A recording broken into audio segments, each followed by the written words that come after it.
A world overtaken by zombies is a living hell for anybody trying to survive and avoid being eaten by these brainless creatures with never-ending appetites. But not for Akira Tendo, who believes the zombie apocalypse is a dream come true compared to the hell he's living. Akira's job turned his apartment into a trash heap, thanks to no breaks, no holidays, and a relentless work schedule that started with his dream job 3 years ago. Seduced by the job and a coworker named Sayori Otori, his initial excitement quickly tanked, trading smiles for sleepless nights right off the bat. 2 days and nights into his dream job, Akira figured out he'd landed in a work gulag, where the perks were as mythical as a restful night's sleep. The Office Olympics involved competing over who could rack up more unpaid overtime or sport the most impressive ulcer collection. Health was a joke, with everyone chugging coffee like water and sporting eye bags so heavy not even industrial strength concealer could hide them. By year 2, calling in sick was basically a sin, and personal care was a distant memory. Akira's only glimmer of hope was his crush, Saori, who was, unfortunately, the CEO's not-so-secret fling.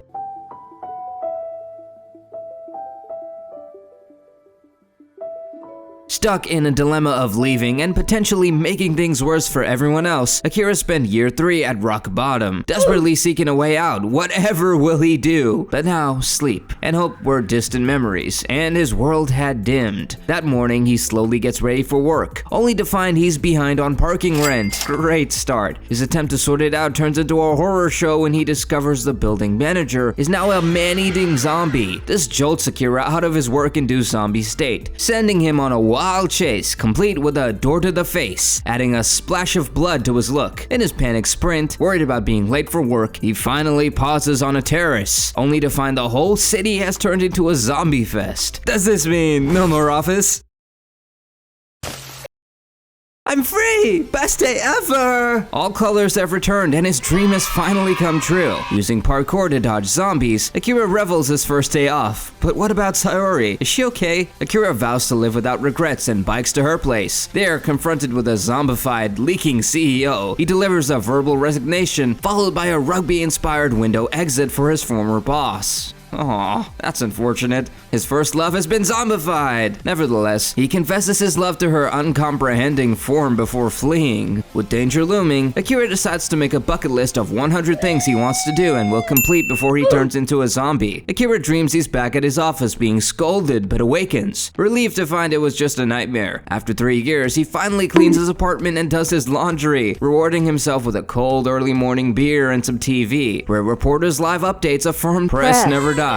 Oh, never mind. That sucks. Out of beer, Akira ventures out to restock, spotting shimmying down a pipe by terrified neighbors. He cheerily offers to fetch their groceries, including the all-important toilet paper, all while dodging zombies on his bike and becoming an accidental star on a suspicious camera. He meets a no-nonsense survivor and tries to team up with her, only to be criticized for his beer quest priorities. Their debate ends abruptly when his open-door policy literally invites trouble. She saves him with a well-timed truck escape but ditches him for being a risk. Escaping further zombie fun on a scooter, Akira finds his dream motorbike, a beautiful Larry Richardson. Returning home, he plans a neighborly dinner, only to find his plans and neighbors devoured. That night, contemplating the chaos, Akira lists 33 things he wants to do before possibly joining the zombie ranks, marking off a few he's already accomplished. Earlier that same day, the girl completes her daily 10-kilometer zombie dodging run and survival data session. During an essential errand run, she stumbles upon Akira, the epitome of unpreparedness, in the middle of zombie chaos. Despite his lack of skills, he attempts a heroic act and bing bang boom, a truck save, followed by a quick zombie squash escape. Back home, while reviewing her footage, she's amused by Akira's simple joy over a can of beer. This moment of unexpected happiness makes her regret not picking up a little treat for herself. Elsewhere, at a club-turned-survivor sanctuary, a girl grieving her mom is confronted by the leader, Mr. Bossman, who soon called to fend off a zombie attack. Equipped with baseball bats and homemade bombs, he and his crew bravely tackle the horde. Meanwhile, Akira, mulling over a beard, gives himself a Sharpie makeover that's a hard no. Shaving it off, he's briefly thrilled by the working internet, only to realize it's just him and a few others online. Reflecting on lost social life, he thinks of his rugby pal, Kenjo. On that note, Kenjo's been holed up in a Joy's House bondage room with a zombie girl for the last 3 days. Living on water and despair, Kenjo's phone buzzes with Akira's call, perfect perfect timing. Despite their past beef over Kenjo's bragging about his job and dating life, Akira is on a mission to rescue him from becoming a zombie snack in Shinjuku. Meanwhile, Boss Man narrowly avoids being eaten by zombified employees thanks to Akira's distraction with a beeping car nearby. What a relief! Hiding, Akira waits for the zombies to swarm the vehicle before getting a move on. Kenjo, expecting a zombie greeting, is shocked to find the coast clear. As he cautiously heads for freedom, Akira's surprise appearance sends him reeling. Akira, overcome with regret and snot, tearfully admits his jealousy of Kenjo's seemingly perfect life led to their fallout. Their emotional reunion is cut short by an incoming zombie horde, pushing them to the roof. Faced with a new escape plan involving a daring jump between buildings,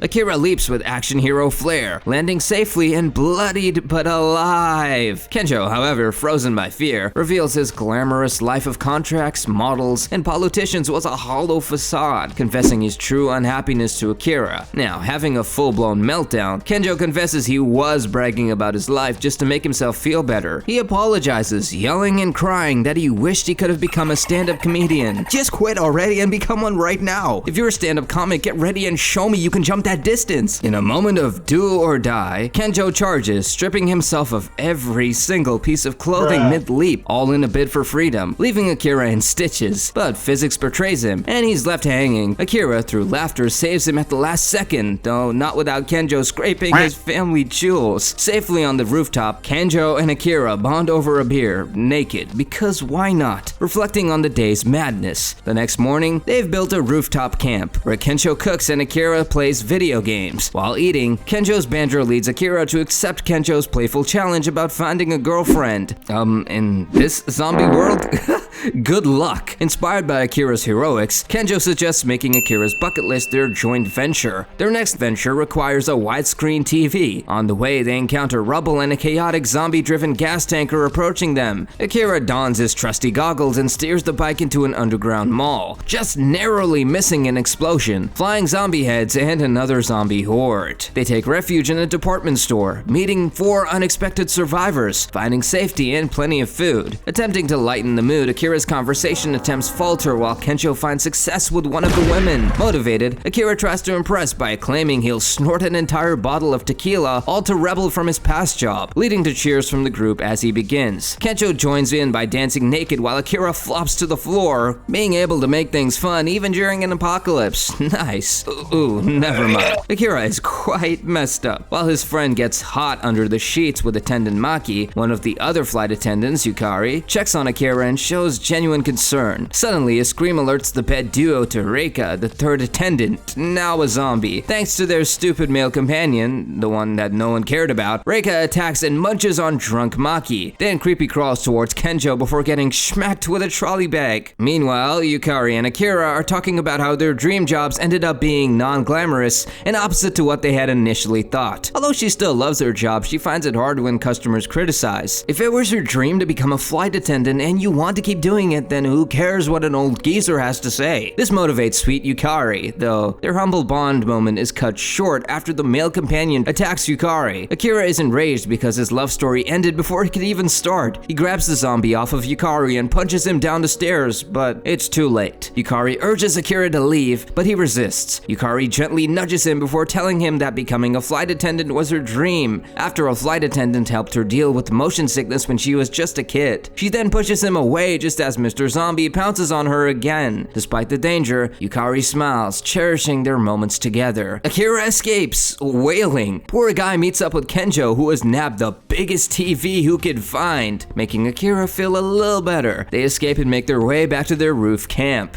While playing video games, Akira has a moment of reflection and writes down his 35th task to remember his childhood dream. A smile and newfound confidence light up his face. And that's it for now. And hey, check out some of these recaps and hit that subscribe button bell to be alerted for new content. Thanks and watch out for zombies. See ya!